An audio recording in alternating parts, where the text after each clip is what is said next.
మంగళగిరి కొలనుకొండలోని హరే కృష్ణ గోకుల క్షేత్రంలో సీఎం చంద్రబాబు గారు పూజలు.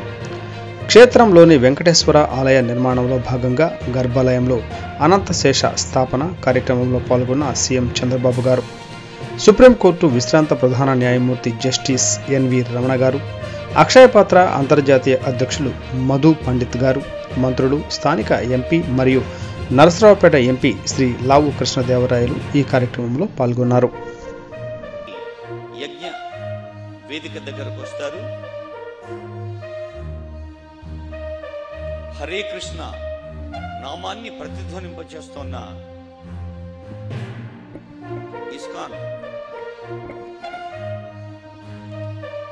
మనందరికీ తెలుసు, ఈ ఆధునిక ప్రపంచంలో అన్ని దేశాలకు అంతర్జాతీయ స్థాయిలో మార్గదర్శనం చేస్తున్న ఐక్యరాజ్య సమితి యుఎన్ఓ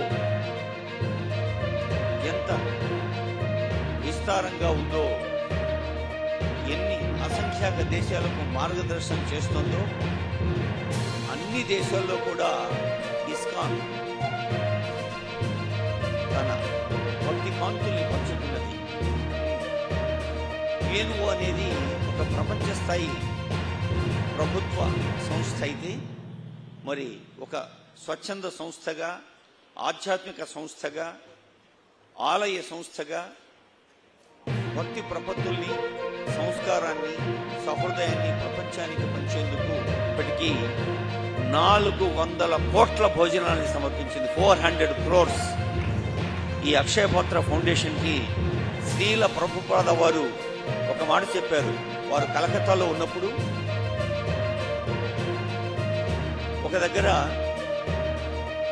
అందరూ తిని, అంటే బాగా తిన్నాక మిగిలిన ఆహార పదార్థాలని పేద పిల్లలు వచ్చి వాటిని తీసుకుంటున్న దృశ్యాన్ని చూసి శ్రీల ప్రభుపాద వారి హృదయం కరిగిపోయింది. ప్రపంచంలో ఏ పిల్లవాడు కూడా ఆకలితో ఉండకూడదు అని ఆ రోజు ప్రతిజ్ఞ చేసుకొని అక్షయపాత్ర ఫౌండేషన్కు అది స్ఫూర్తిగా నిలిచింది. అక్షయపాత్ర ఫౌండేషన్ చైర్మన్ బృందా గౌరవనీయులైన ఆంధ్రప్రదేశ్ రాష్ట్ర ముఖ్యమంత్రి చంద్రబాబు నాయుడు గారు, గౌరవనీయులైన